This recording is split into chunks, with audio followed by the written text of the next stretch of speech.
Good morning, good afternoon, good evening, and welcome to IO Radio with your hosts, Adam and Sal. We're super excited today about our show because joining us is Zeke Faux. Now, a lot of listeners might be familiar with Zeke's work as he writes for Bloomberg News and specializes in exposing con artists and fraudsters on Wall Street. But in May of 2021, he turned his attention to crypto. He's just released his first book, Number Go Up, Inside Crypto's Wild Rise and Staggering Fall, and it's a page turner. The book follows Zeke's travels around the globe as he attempts to unravel a mystery in the heart of crypto. What's the deal with Tether? The book reads like a detective novel, but it's also a record of recent crypto history and gives us a detailed picture of one of the dumbest social phenomenons the world has ever seen. Zeke's managed to weave together narrative threads into a cohesive, entertaining, and insightful tapestry of gifted grifters and gratuitous greed that's well worth the read. Zeke Faux is a National Fellow at New America, an award-winning investigative journalist, and a Snoop Dogg aficionado who we're very happy to welcome to the program. Welcome, Zeke. Welcome to IO Radio. Thank you for that amazing intro, Sal. Thanks, Adam. Yeah, Zeke.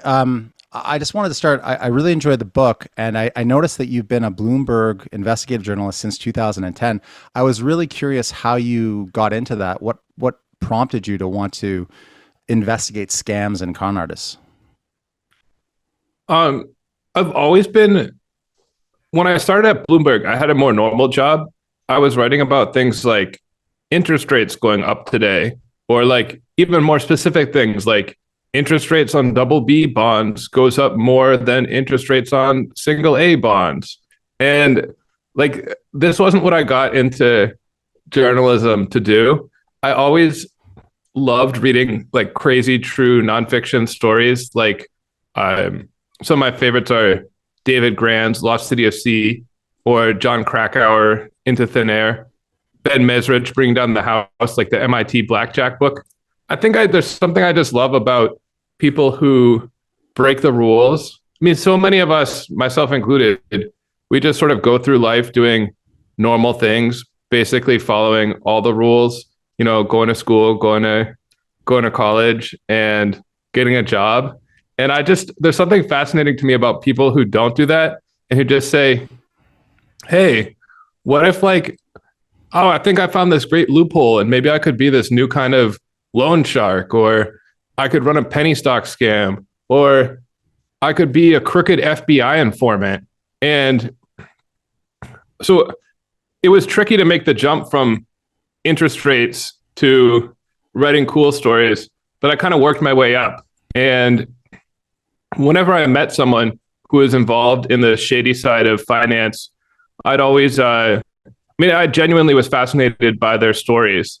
And I spent a lot of time in like bars and steakhouses in New York's financial district, hanging out with these guys, hearing about how their business worked, learning about different kinds of hustles and scams. And I sort of made that my beat. And I realized that just like everybody else, these guys, and they are mostly guys, like talking about work, and they're kind of happy to meet a nice young man who's really curious about just how everything works. And I found a lot of these guys were really excited to tell their stories to a journalist. And a lot of them were also excited to tell their enemies' stories. So once I was able to like make a few sources, I made that my specialty and started writing longer magazine stories for Business Week. Perfect. And so how did you get into crypto? Because my understanding is even, you know, you've written this great book, but it's only a couple of years ago that you sort of started looking at this area. So how did that all start? So I had found crypto to be challenging as a topic for investigations. There was this problem, which is that a lot of people basically think that all of crypto is a scam and always have thought that. And so if you give them a story that's like, hey, look at this crypto scammer, they are like, of course, boring, who cares? And that was honestly my editor's reaction a lot of the time.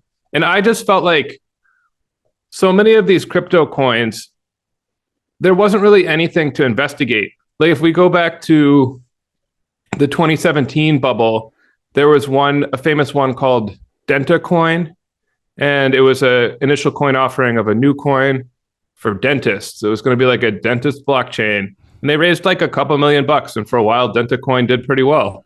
And I'm like, what am I supposed to do here? I'm used to like, buying beers for some weird loan shark so I can get, secret documents about how his competitors do business or something like that. Like DentaCoin, it's all out there in the open. There's not like the hustle is so obvious that I didn't feel like I brought anything to the table. And I was just kind of turned off by this, by all the hype around crypto. I just found it kind of annoying. But in 2021, I got even more annoyed because one of my friends from high school started texting me and saying that I might want to buy something he called Doggy Coin. And I, being like the know-it-all financial reporter, told my friend, hey, it's called Dogecoin. And this went viral in, years earlier. It's already been made fun of on The Daily Show. It's like it doesn't do anything. It's a dumb joke. It's not even funny. What's funny about a coin with a dog on it? And he told me, whatever, I can tell people are talking about it on Reddit. It's going to go up and you're missing out. And he was right. It did go up. He made enough money to take his family to Disney. And he sent me and this was on a group chat with my buddies from high school. He sent us a text saying, I am freaking Nostradamus. And I thought to myself,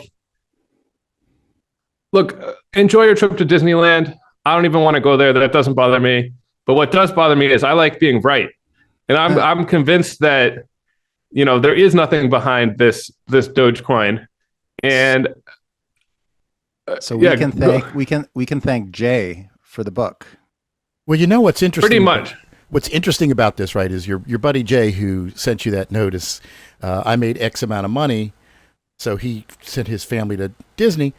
For every person like that, there's another person that lost that amount of money, or 5 people that lost that amount of money. Because it's a negative sum game here. So that's the funny part is you hear the people talking about their winnings, but you don't hear many people. They're not going to go on the Zoom chat or the Discord and tell everybody I lost $1,000. True.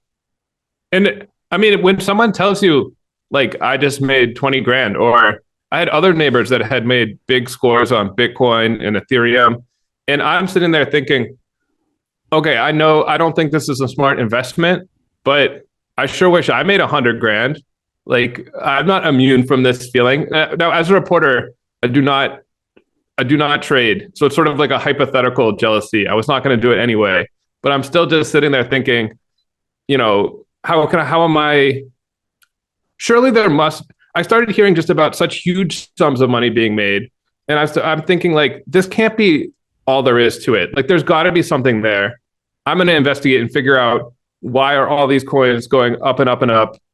And I'm glad I did, because it turned out it was like, a world full of the kinds of characters that I love. So your editors said they thought the whole thing was a scam, which is really interesting because from my perspective, I saw a lot of Bloomberg articles that were just regurgitating a lot of the crypto press releases. I don't know how much of that was just the Bloomberg platform that allows people to blog under their name versus actual writers, but one of the things that seems to frustrate many of us critics in the industry is how, complicit a lot of the mainstream financial media is in basically just taking at face value a lot of the things these crypto companies say about the potential of their products. Just the whole idea of market cap suggests that there's actual legitimate liquidity in the market, when you yourself know one of the reasons for the whole book was to figure out where this liquidity was that everybody keeps referencing. So do you recognize that there's a little bit of a disconnect and maybe some culpability among the media for driving this? Because it's like we're all going, why are people buying into this? And at the same time, I flip on the computer and I see articles in the Wall Street Journal or in major mainstream media that are basically just barfing out these people's press releases. Yes. So by saying, "Oh, my editors thought this was all a scam," I mean, I think that's like kind of shorthand. What I meant by that was when I go to the magazine and propose, I'm going to, spend months doing a great investigation of DentaCoin. They're just like, "You're not going to surprise me. That's not going to be like a story that's going to get everyone's attention." In terms of like Bloomberg, you can't put out stuff under Bloomberg's name. Like all our stories are independently reported. Now, we have reporters whose job it is to cover cryptocurrency the same way that I used to cover bond prices. And their task is to write about like the daily goings on in this market. And it's a challenging task because the task is not investigate every company every day. It's like figure out who just raised a lot of money. But I do think that the media as a whole are the ones who are spreading these stories about people getting rich off Bitcoin. It's not just group chat. It became kind of like everyone sort of heard about it. Like, oh, it became kind of plausible, this idea that you might buy into crypto and you might get rich. Yeah, Zeke, I'm curious because you're sort of saying that there's an inherent legitimacy or legitimization of crypto in that reporters are actually being, assigned to this beat to report on goings on. Now, I think Adam and I would say that the industry as a whole is illegitimate, but do you think that the view of the media is changing now with all the events with FTX and Celsius and, everything that's coming out? Do you think we're getting to a point now? Because, in your book, it's very critical of crypto. There's really from the beginning, you acknowledge, you're there to cover this thing collapsing. You're not there to find out the truth. You already kind of know this thing doesn't make any sense, and that's a refreshing change from us in seeing that, because that's kind of the way we feel. Yeah, and you can't read your book and there's no redeeming qualities to crypto after reading the book. So do you? Well, maybe there is. Do you think there is? I think that in writing the book, I did my best to be open-minded to the possibility that some of these people might have something cool to offer. And again, I would ask them, show me your product. I mean, as a writer, I want to write about things I could see. And I would be like, can I, visit someplace where your product is popular, meet some of the users, if this is really going to facilitate, faster remittances, right. Why don't I go to El Salvador and see like how it's working? And I was just continually disappointed. Like, I'm an honest reporter in that if somebody showed me something good, I was open to that. But I'm also not just going to say your idea is great with no proof. And another question I like to ask everybody was, if, let's just say because at the time the coins were going up a lot, number go up, it was happening. And I would say to these like founders, let's say number stops going up. I'm not even saying it goes down. Let's just say it's flat. Why would anyone buy your coin? What is the point of your coin if not for the number going up? And, I wouldn't hear a good answer to that. And I just don't think that the foundation of something can be a bubble. You can't just be like, it's going to go up forever and that's going to be awesome. That's not like a basis for a real company or a real app or whatever. So throughout the book, there's a recurring theme I notice where you're interviewing people, right? And you ask them, what do you think about this coin? Well, that's a scam, but mine's not a scam. That seemed to be the recurring theme. Everybody acknowledged that like the majority of players in the crypto market were scams, except for mine. And we're now 14 years into this, almost 15 years into it. How many non-scams that turn into scams have to happen before you just start to assume maybe there's nothing but scams in this space. Yeah, and I do think it's funny. A lot of the people who told me, yeah, a lot of the other ones are scams, but mine's good, are now, those people who said that are themselves now in jail, bankrupt, getting sued, like the track record is really, really poor. And I think it's funny to see the crypto industry try to memory hold that now. And it's like, don't you remember I'm not making this up. I went to these crypto conferences and some of the biggest companies that you heard the most about have now failed. Mm-hmm. It's not like I had to really stretch to find these examples. These are like the ones that were front and center. So there's this saying that I quote in the book called the mountain of bullshit. And it was coined by an Italian programmer who I should credit now, Brandolinis but Law, not remember his name. The bullshit asymmetry principle. Yeah. Yes, the bullshit asymmetry principle. And so, the asymmetry principle is that it takes a lot of effort it takes an order of magnitude more effort to disprove bullshit than it does to create it.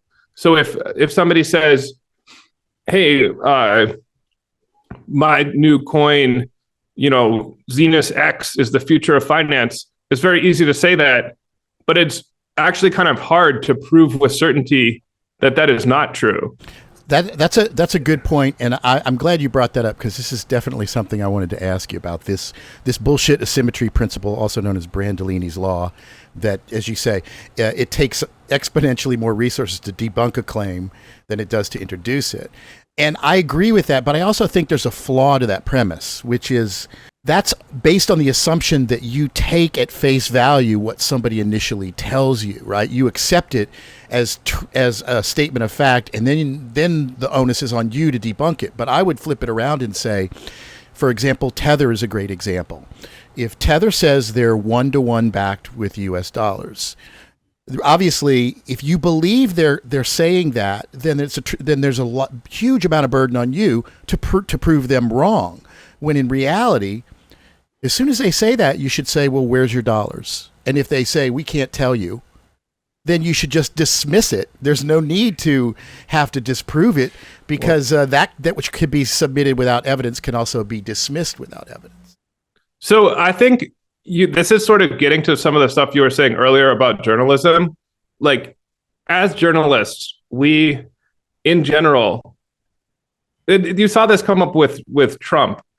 Journalists are loath to say, without really, really strong evidence, that someone is a liar. They want to prove the person is a liar before they say that. Until they get sued by an election company, right? Yeah.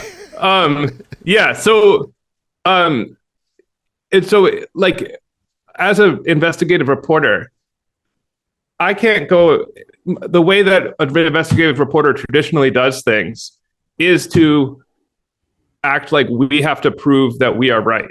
And I don't think you would want it to be the other way. However, I don't think in the crypto world, I tried to approach this saying, hey, putting some of the burden back on the crypto companies to say, what is your coin good for? What is your product?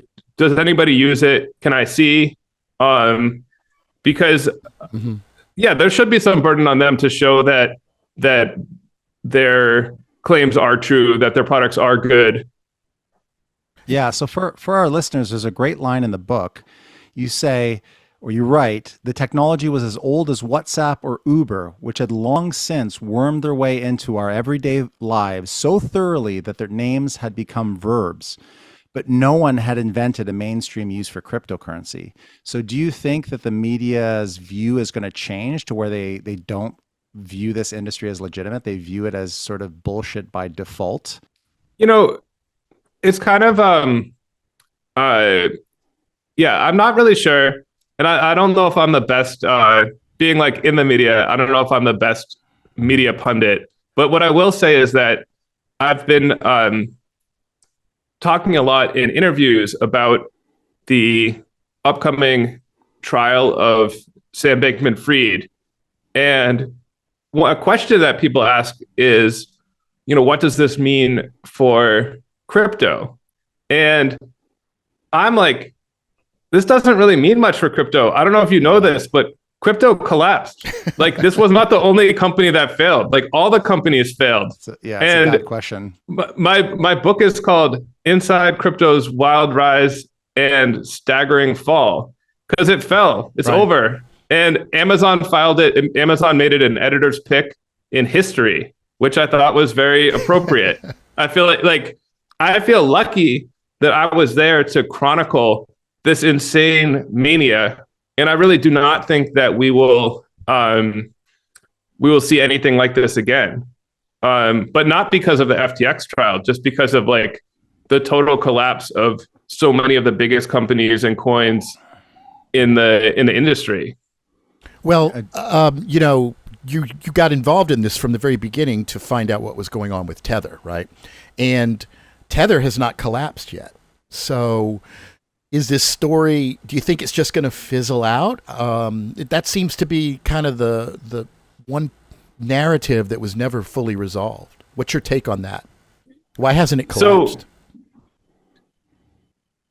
So, just to like catch up any stray listeners who are not fully up to speed on this, Tether being the one coin that is supposed to be backed by real dollars in the bank. And it was the mystery I set out to solve in this book. And when I started, they were supposed to have 50 billion real dollars in the bank. And it's kind of like the central bank of crypto. It's the way that crypto connects to like real money. And it's a way that crypto players move their money around from, one exchange to another. So now Tether's actually, when I set out, I said Tether was practically quilted out of red flags. Like, as an investigative reporter, you're just like, oh my God, where do I start with these guys? And, I had it was very fun to dig into the pasts of its co-founder, Brock Pierce, a child actor from the Mighty Ducks, or the boss of Tether, Giancarlo Divicini, former plastic surgeon from Milan turned low-end electronics importer. It's funny how all these people, none of them are experts in computer programming, cryptography, security, or finance. Every other kind of field, right? Cut to now. So many other companies have failed. Tether has now grown to where they have 80 billion Tethers outstanding, supposedly backed by $80 billion in the bank. They've withstood a couple, bank runs of like decent size. But they still haven't proven to the satisfaction of critics that they really have all of this money. They haven't delivered the full audit that they've been promising for years. They haven't really shown where this money is. But I also became fascinated by this question of like, why are people still using Tether? Even if it turns out everything with Tether is A-okay, there's certainly reasons to be at least a bit nervous. I spent years investigating them. Why are people still using it? And that's what took me to Cambodia to investigate how it's being used by Chinese gangsters to run these giant scale crypto scams. Yeah, this is a great segue because I see Vicky on your wall behind you.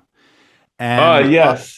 Yeah, and I really am curious. Do you know how they are physically, how Tether is actually getting fiat dollars? Well, that's it. They're getting it from the dark market, right? But through their banking partners, because that money needs to be transferred and deposited in a bank somewhere for people to then take out Tether, right? So I found that like hundreds of millions, billions of dollars of Tether are being sent by, suckers in rich countries to scammers in places like Cambodia and Myanmar, who these are the guys that send you, it turns out, those spam text messages that say like, hey, Bill, did you get that milk on your way home?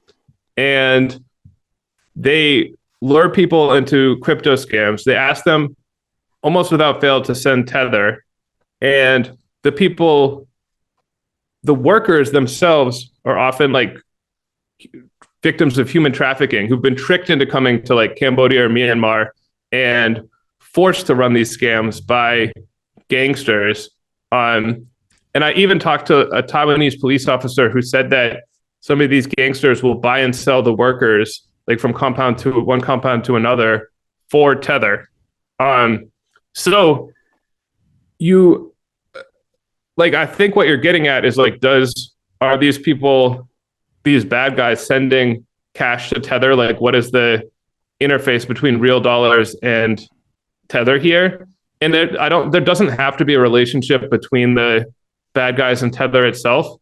I visited over the counter, like I visited stores in Cambodia where you can walk in with your phone, zap them some Tethers from your crypto wallet, and they will hand you US dollars, no questions asked. And they would do it the other way too. And so a store like that, they also don't even need to be connected to Tether, the company. They just need to go to this network of over-the-counter crypto traders who will handle like the cash for Tether exchange. Where do you think they're getting US dollars in Cambodia, though? Is it like smuggled in from like drug cartels or something?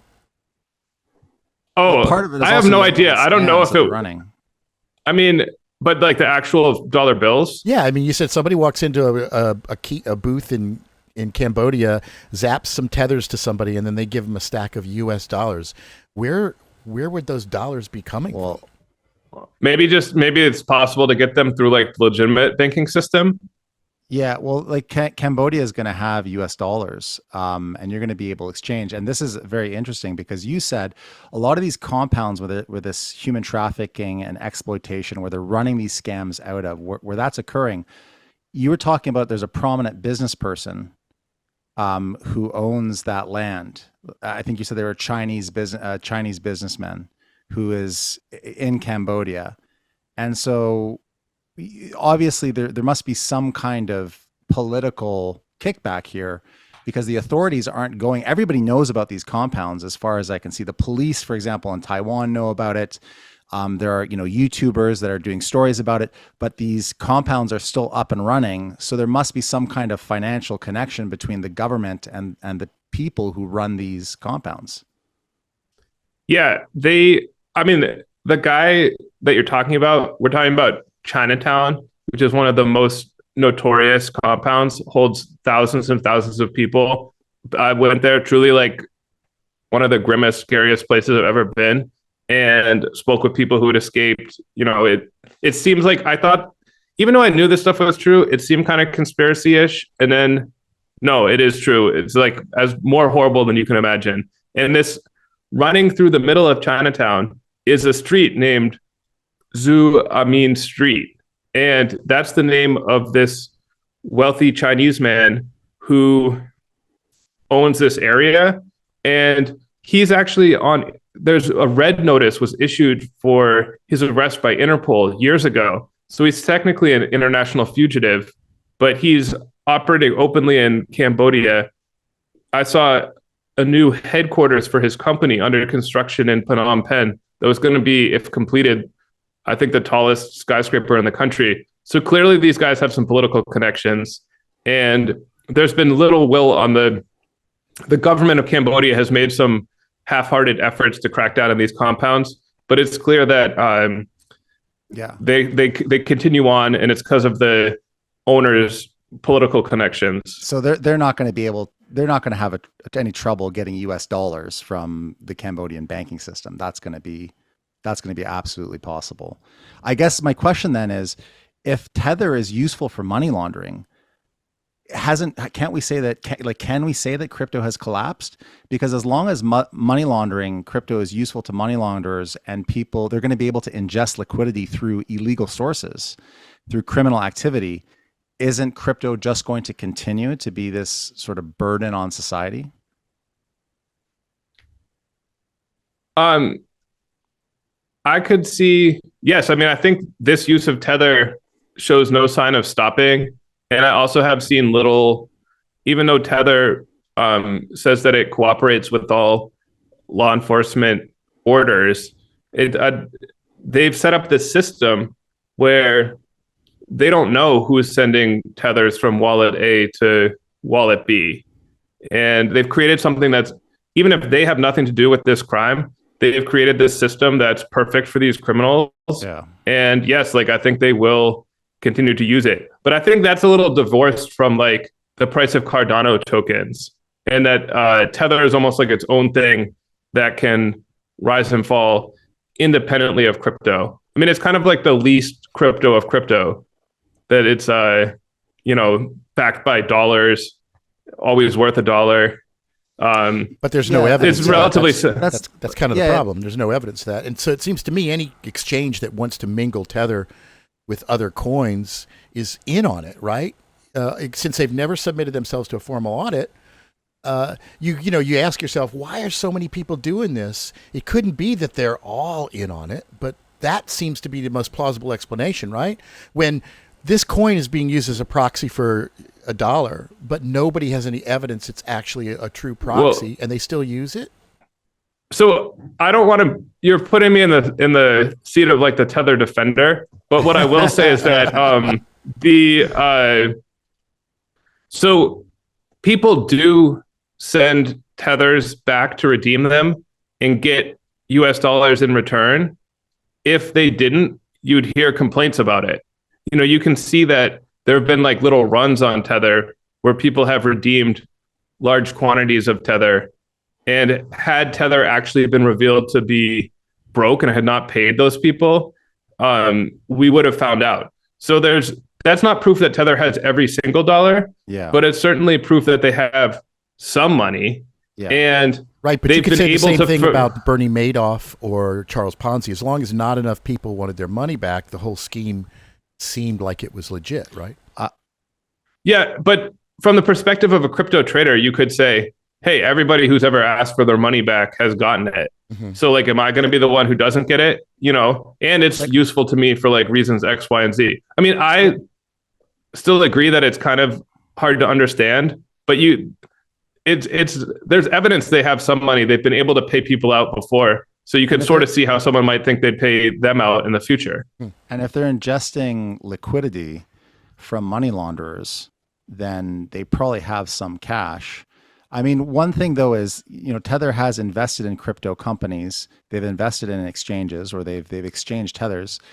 I'm wondering what you think about this. In any kind of, and because you've looked at financial schemes, in any kind of financial scheme, you want to maximize deposits and minimize withdrawals, right? Because if there are too many withdrawals, eventually the scheme is going to collapse.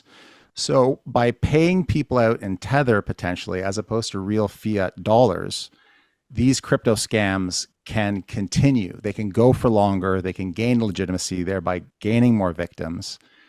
And perhaps there's a reciprocal agreement where Tether can then sell crypto on these exchanges. And I understand this is speculative, but that would sort of make sense. So can we say that, Tether is in fact connected to the rest of crypto? They are giving billions of dollars to FTX or billions of Tether and to other exchanges. So there is some connection. So having spent 2 years, hanging out on these clowns, in their mansions, on their yachts, at their offices, at their conferences, I do not think that they have the sophistication to run some sort of really, really giant conspiracy that would involve them all working together and still keeping all their secrets now, even after so much of crypto has collapsed.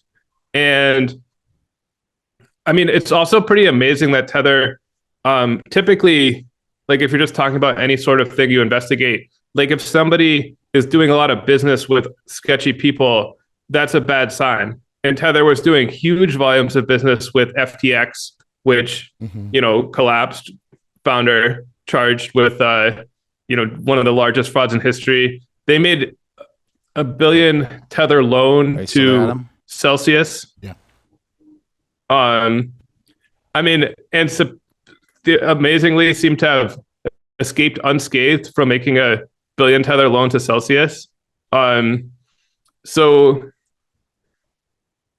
yeah, they're I mean, in the book I say they're like a financial cockroach. Like it seems like nothing can stomp them out.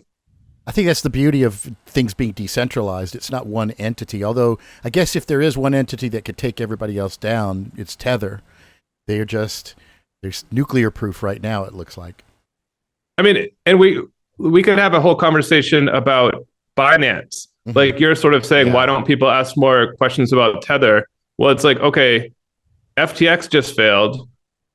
Do you really want to keep your money at the other offshore crypto exchange, Binance, which is accused of doing all sorts of bad things by the US government? And yet people still do keep a lot of money there. So let's pivot a little bit. I understand, you took one for the team and you actually bought a Bored Ape. It's very entertaining how you characterize it in the book, your process of going through this and how stressful it is just to open up a wallet and have $20,000 linked to a little icon on your computer. And I guess so you bought this ape to get into this party, and then it turned out that that ape couldn't get you into the party because you didn't apply soon enough, but you luckily got in through somebody you knew. And I guess you paid almost $20,000 for this Bored Ape, and then you sold it. How many days later did you sell it? Because I understand you took like over $1,100 loss. Yeah, I think that I maybe only held it for like 3 or 4 days. So, how much is it worth now? Have you looked up to see whether it's gone up or down? This is actually the amazing part that I wish I could make this the subject of my next investigation. So this was a mutant ape, Dr. Scum.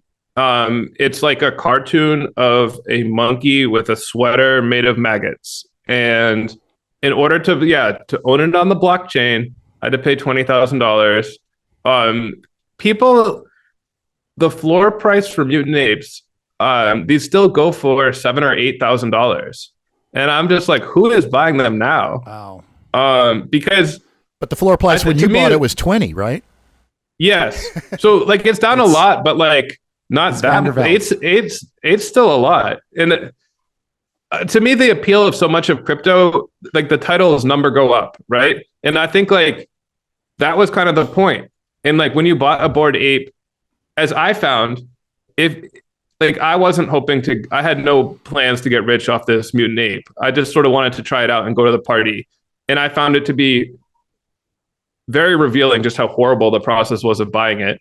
But without this expectation of mutant ape prices going up, the whole thing had no appeal. That was like all there was to it. And so I don't know who's buying it now when it's sort of hard to imagine another like bull run on Bored Apes, but maybe they're thinking it's undervalued. I mean, they once went for like 60 grand. So you're going to all these parties. It's a deal. You're going to all these parties, and one of the recurring things in the book is just how much drug usage is going on all around you, right? I didn't even know what 2C was until I read your book. Me neither. The cocaine for rich people is this pink dust, which I've since learned is a combination of ketamine and MDMA, which I think ketamine is like a horse tranquilizer and MDMA is a stimulant. I can only imagine what that must be like. Did you notice like the weird altered states all these people were in? Did you notice any kind of behavioral archetypes? Like you'd walk around to these parties, you go, okay, he's on the pink stuff, he's on coke, he's wasted, What was it like? Because you weren't doing anything. You were like the straight guy in this weird room of everybody tripping. Yes. I mean, when you write it in the book, it feels kind of natural, but I'm actually like, it's actually a lot of work for me to stand there and be like, all right, I'm talking to this guy.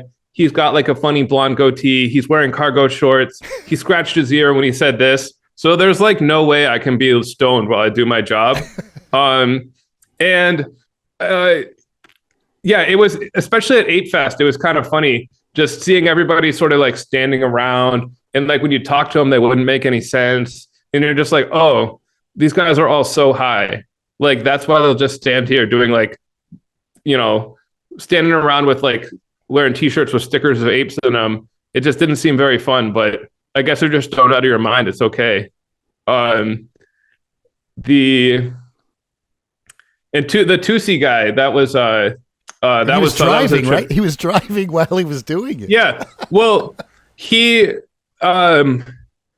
we had met at a Bitcoin conference, and he just offered me a ride. And then he was telling me all about his adventures on the dark web. He pulled out this bag of 2C. He offered me some. Everybody was always very nice and offered me some, but I had to say no, so that I could, keep scribbling in my notebook. Amazing. Well, speaking of archetypes, you talked. You have this line. I think this might be one of my favorite lines from the book. At a party for a project called Degenerate Trash Pandas, I asked one coder if crypto would ever be helpful for regular people. Why is it that you think that's important? He said to me in a tone of total sincerity. I'd really like to know. And I feel like that encompasses sort of like another kind of archetype. There's so little real world utility inside these cults. There really isn't anyone who cares about whether this stuff is actually useful in the real world or not. Would you say that's a fair characterization, or what? Because it doesn't seem like you found any real world utility. No, I'm definitely, I agree. And I think this guy was not, I don't know that, and first of all, this guy 100% meant that. I mean, he was just looking into my eyes with just like, what, like, just, he couldn't believe I would even ask this question. I think he took down my number so we could have like a discussion about it later, but which we did not have. But I think he was more of there are these groups of people who are like very smart, but they're spending all day trying to make like an app that helps, DeFi platforms make transactions between like the Cardano chain and the Solana chain or something, something made up like that. Right.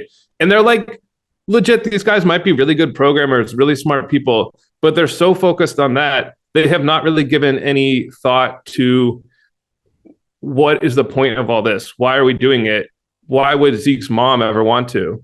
And that, like, I know it seems sort of silly, but what really brought this home for me was the process of using MetaMask to buy that bored ape. And I just saw that what really like brought this home for me was the process of using MetaMask to buy this bored ape. And I had kind of low. This is true of so much of crypto. My expectations were kind of low. I knew it'd be kind of annoying, but just it was so torturous that I just thought, this is so far off from anything that a normal person would ever do. This is right. It would, and I'd been goaded into doing it by crypto people who were like, "You don't get crypto because you never tried it." And then I did try it, and I was like, "You're right. I didn't understand before how truly terrible your product was, and how unlikely it was that anyone would ever do this. Any normal people." Yeah, you have this great line. I think this could be like the blurb for the book. Traveling around the world investigating crypto has given me a new appreciation for my Visa card. Yeah, that's right. You went to El Salvador, the king, the Bitcoin capital of the world, right? And you couldn't find anybody that really wanted to deal with it. I mean, yes. Okay, you could imagine like the crypto founder who's like, "Oh, I've invented this new chain," and like it's just got like, if they described Visa as if it was a crypto coin, everyone would be like, "This is the best thing ever!" Like tap and go. Instant payments, you get rewards points, you can go on free airline trips after, like amazing. And yeah, you're competing with that. Like if you're trying to build an alternative payment system, you have to deal with the fact that there's an existing one that works pretty great, or you can get a refund if you get scammed. Another thing that crypto people were totally ignorant of, and I would bring this up and many of them had no clue, was that in many countries, electronic payments are even more prevalent than the United States. For example, I did some reporting in Kenya for an unrelated story. And in Kenya, there's a system called M-Pesa, which is sort of like Venmo, except every single person in the country uses it. And it was created, it's run by the phone company, and it even works on flip phones. You don't even need a smartphone. Right. And you can just zap your regular money using M-Pesa from person to person. And I sponsor a family in Kenya who I met there, and I'm able to send money from here in the US using an app, no crypto, to their M-Pesa account directly in seconds with minimal fees. So the crypto people have this narrative where like the traditional financial system is totally broken. And there are a lot of complaints about the traditional financial system, but it also has a lot of things going for it. Right. Yeah. Yeah, in my documentary, I have a whole section on that about debunking the myth that sending crypto is around the world is easy. But when they talk about that, you're sending crypto, and the person ends up with crypto. They still have to convert it into fiat, which reintroduces all of the same pitfalls they claim they're avoiding. Yes, and I made a point in the book of whenever I used crypto, noting the fees that I incurred, because I always incurred a lot of fees. And you could sort of argue, oh, some of those were maybe imposed by, the on-ramp and off-ramp. But like those are real fees that people are going to encounter as they try to use this system. Mm-hmm. When my friend Vicky, I was going to point to her picture up there. When my friend Vicky, when I sent her 100 tethers, she asked me to use some certain exchange or something. I mean, I only got 81 tethers to send her for my $100. Wow. Yeah. Nice. So and your experience in El Salvador was similar too, right? Yeah. So El Salvador, people had really talked this up as like the place where Bitcoin could be seen in action. And like, I want to see things in action so I can write about it. And I went down there. By the time I went down there had been other stories that were like, there's not really much going on. It hasn't worked out that well. But even still, I was not prepared for just how little use of Bitcoin I saw. I mean, I went to El Zante, Bitcoin Beach, very nice town. I would recommend going on vacation there. It's this beautiful little surf town. Supposedly, if you listen to the Bitcoiners, there's a circular economy of people getting paid in Bitcoin and buying in Bitcoin there. And I don't doubt there's like a couple people who do that. But the first store that I went to, a little like roadside bodega, I asked for a bottle of water, and the clerk passed it to me. I'm holding it in my hand. And then I said in my gringo Spanish, "Puedo pagar con Bitcoin, por favor?" And the guy snatched the water out of my hand, said basura. And like, he was done with me. He just sort of walked into the back of the store. And like, honestly, paying with Bitcoin, I mean, it's a big hassle. It's kind of annoying. It is possible, but like the clerks are just like, it's so annoying to them. They would rather that you just left, Mm-hmm. And I got, I was with some Salvadoran friends. And we went to Starbucks. And I tried to pay with Bitcoin, and they had to get the manager. They couldn't figure out how the payment terminal worked. I mean, my friends were so embarrassed. The Starbucks line was like backing up out the door. And I think it went through in the end, But like, if you're not obsessed with Bitcoin, who cares? Just pay with your Visa card, like tap and go. Right. Yeah. So you've met a lot of interesting characters throughout the course of this book. I want to quote one of my favorite passages where you talk about infamous Heather Morgan, a.k.a. Razzle Khan. You say, is she up there on the wall?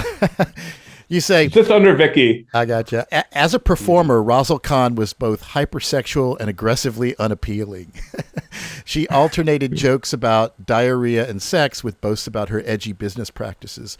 Her signature move, if you can call it that, was to throw her hand up with her fingers split into a V, stick out her tongue and say razzle dazzle. Then she would make a loud phlegmy cough.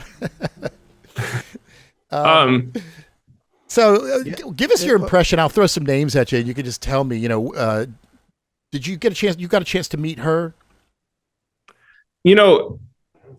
I did not. I felt like I got to know her and kind of like her through her music. Like at first, I mean, her music is objectively bad, but it kind of grew on me as I listened to it more and more and thought about the plight of her and her hacker husband and how they seem to genuinely really like each other. And now they're, he's going to spend a long time in prison, I believe. And I should say, the more I learned about Razzle Khan and Ilya Lichtenstein, her husband, I'm like, this is one of the biggest red flags for Tether. The Tether guys were the victims of this hack. And I'm like, you got your Bitcoin stolen by these guys? And like, we're supposed to trust you that you're holding on to the $50 or $80 billion now. But yes, Heather did have a tag sale in her apartment in the financial district, which I was alerted to by a neighbor in the building. But I felt like it would be kind of rude as a reporter to, it was like by appointment only. And I just felt, I don't like to be dishonest. So I didn't want to pretend like I wanted to buy her furniture and then be like, surprise, I'm a reporter here at your tag sale. So I didn't get to meet her. Missed out on some bedazzled jeans too, I'm sure. Yeah, I would have bought all those old hard drives she was selling. I had something good on there. So that would be worth a try. So somebody you did meet, another kind of female icon in the industry is Stacy Bear, right? You did meet her, Max Kaiser's wife, Stacy Herbert. Herbert. Where Yes. I'm from, we call it. We had coffee at a nice coffee shop in the mall in San Salvador, and I guess she's sort of the reasonable one in the couple in public, but she was definitely, perfectly pleasant to talk to and not as crazy hyped up as Max often is in his speeches. You haven't met Max though, right? I bumped into him in Lugano, Switzerland at a conference hosted by Tether. I bumped into him a couple times, but he just kept on walking. Yeah, he seems like he could just turn on you at any moment. He just seems always slightly explosive, huh? Yeah, I missed out on my chance to really get into it with him. What about Sorry, go ahead. Oh, no, you go ahead. I was going to say, what about all of these celebrity endorsers? Razzle Khan, obviously, she's being prosecuted, or the husband is being prosecuted. I think they're both being charged, if I'm not mistaken. Yes, they're both being charged. I believe she's pleaded guilty to like a lesser charge, and maybe he has too. I'd have to look up the latest. And so they broke into a computer system and stole something. But what about these celebrity endorsers? Do you think that they're guilty of securities fraud? Should they be prosecuted? I don't want to weigh in and say like I'm not a cop. I'm not a lawyer. I don't want to weigh in and say like what should happen in the legal system. I do think that from like a ethical standpoint, they should face questions about how they were hyping up crypto gambling to their followers. And when I went to Ape Fest, one of the reasons I felt like I did get my money's worth is I saw Jimmy Fallon there and was able to confront him at least a little bit about telling people that Bored Apes were like a cool thing to buy. And if any of these celebrities took undisclosed payments from the companies in exchange for promoting things, like that would clearly, open them up to lawsuits.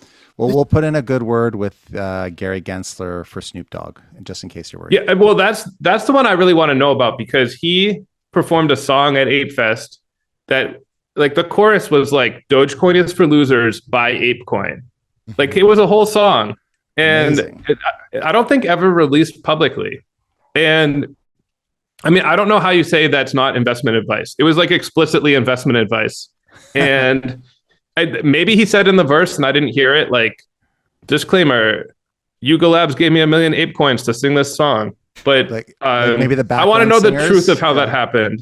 I want to know how that came to be. Yeah, one of the things that bothers me about these celebrity endorsers is, and I've crossed paths with people in the industry before, and I'm of the belief that most of these, especially these super A-list celebrities like Paris Hilton and Jimmy Fallon, they get whatever they want. They're not, they don't even pay for the clothes they're wearing. They're given to them by designers that just want the exposure for that. And I find it hard to believe that any of these people spent any of their money on a Bored Ape, especially when you add into the factor this MoonPay concierge company, which is supposed to kind of set them up with it. And it seems to me, I don't have any evidence either, but it seems to me that they were probably given these things and some other promotional consideration, but that was not revealed. I think that Yuga has said explicitly that no celebrities were given the apes for free.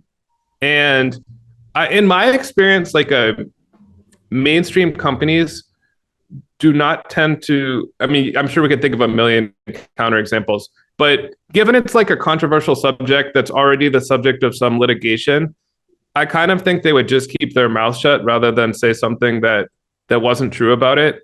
I actually think it would be even more impressive. I mean, it would be amazing if they got these celebrities to buy the apes with their own money. Like, if it was amazing they convinced anyone the apes were cool. Right. But if they convinced, the chain smokers, Justin Bieber, Steph Curry, if they really convinced all these celebrities celebrities are cheap. They don't like to buy things. You're right. That's if why they I got think them this to do MoonPay it thing is the intermediary. That's where they get the plausible deniability. Yuga Labs can say, we never gave it away, but MoonPay does. Some of the celebrities had investments in these companies and may have believed that buying an ape would benefit the companies overall and might be good for they might come out ahead in the end. Like, maybe they're bad at math. Mm-hmm. Yeah. Or maybe if they bought it and they promoted it, they could sell it for millions after. I mean, that's Paris Hilton's ape. Who wouldn't want that? Yeah. I'm curious about my ape, Dr. Scrum. I feel like it's becoming more and more famous. It might be one of the most famous apes now. I don't know if he's a floor ape anymore. It's going to be the most valuable. It'll still be worth $10 million. Yeah. But he's gone. Like, he's changed hands a few times since I sold him. I wonder if like the person who owns him now knows that he has a cool special ape. Should send him a copy of your book. So you said in the book that you interviewed hundreds of people at every level of crypto, from gamblers to coders to promoters to billionaires. Did you interview any crypto skeptics? Like, did you talk to Stephen Deal or David Gerard or Molly White or Amy Castor, or any of these people that have been very critical? So I read a lot. The people that you mentioned, I read all of their writings, but I just met David Gerard and Stephen Deal for the first time a couple of days ago in London. Oh, awesome. And I was thrilled to meet them. Can you tell? I would have loved to have been a fly on the wall to overhear that conversation. What did you guys talk about? Oh, David had a great story about WikiLeaks, but I think the most exciting part was just sort of like seeing people who you only know from the internet, and you've read each other's tweets and you've been like, that guy has a lot of smart stuff to say. And then actually seeing each other in person, it was just like a big smile of recognition. Because I think it must be, someone like Steven, the crypto people like to rag on him for always tweeting like, this is a big scam. They're like, you're a broken record. Stop saying it's a big scam. And I'm like, hey, you guys say every day, like, good morning, we're all going to make it. It's not like you're generating like all sorts of exciting new content. Somebody's got to keep saying it's good that he's willing to go out there every day and say what he thinks about it. And writing this book, it was really helpful to have someone like David Gerard, who had dug way into the workings of El Salvador's, Bitcoin bond and their Bitcoin law. So I'm very grateful to all of the crypto skeptics who are like digging into this stuff along the way. Doing that work of like investigating the bullshit, which is hard. So in your book, you call crypto the greatest financial mania the world has ever seen. And Sal and I got into an argument last night about whether or not either one of us felt that was true or not. He thinks it is. I would argue it isn't. And my rationale is I feel like the crypto world is a bubble that really doesn't intersect with the real world a whole lot. Like if tomorrow every cryptocurrency immediately was valued at zero, it wouldn't have any impact at all whatsoever on my daily life. My banks would still be operating and the prices, what I mean? The economy would just go on. Crypto's not really integrated into it. And in my opinion, like the subprime mortgage thing was more of a financial mania because when it collapsed, it actually did throw the country into a recession for a couple of years. So is this greatest financial mania, is that mainly just based on these inflated market cap numbers? Because I feel like crypto is just a little side hustle from a small group and it doesn't really affect the real world. Or do you really think there's some worry that it will? No, I mean, that's one of the things I laughed at when I was starting this investigation was when I was starting off, Janet Yellen had called a meeting of all the top financial regulators in Washington to talk about Tether, whether it was backed and whether it could pose a risk to the global financial system. And I'm with you that I don't think the two worlds are that connected. And if crypto went to zero, a lot of people, real normal people, would lose money that like they're counting on for buying houses or, you know, retirement, but it would not result in some sort of economic catastrophe to rival the subprime crisis. I do think in terms of like number of people around the world swept up into the hype and the mania and like the like if you were to compare the number of people who, you know, got into crypto to how many people you know, traded tulip bulbs, I think crypto is like many orders of magnitude greater. And there's a way in which someone who just bought a house in 2007 like may not have, was not really like they're participating in a financial bubble, but maybe like without really realizing it. Whereas if you go buy Dogecoin, you need to be like, yes, I want to participate in this financial bubble. I'm going to sign up for an account. Yeah, the house provides some utility, whereas Dogecoin doesn't do a goddamn thing. But I'm with you. Definitely, you could argue about that one for a while. Zeke, what do you think's next for you? You've written this book. It's a great history and look at the crypto's rise and fall. Where do you think you're going to go next? So I feel so lucky that I was there to chronicle this. It was definitely the adventure that like I've been waiting for and waiting to write about. And I just do not know what could possibly rival this or where I'm going to find another story this good. So I hope something good comes along. You're going to be Devasini's biographer, maybe. Yeah. Well, I mean that I do. I think the next edition of the book, I feel like there'll be another chapter. I'm gonna write it. There's going to be, the story's not quite over. Absolutely. Well, thank you so much for coming on the show. Yeah, this was great. Thanks, Sal. Thanks, Adam. Well, there you have it. Another interview, this time with author Zeke Faux. And I just want to remind everybody, be sure to subscribe to our YouTube channel, YouTube/American Screen Video. Catch our website at ioradio.org. Come visit the Discord. We're all hanging out in the Discord that's advertised on our Buttcoin. And our podcasts are now up all over the place, from Apple to Spotify to wherever. So if you search on IO-radio, you should be able to find it. Or go to our website, ioradio.org. Until next time.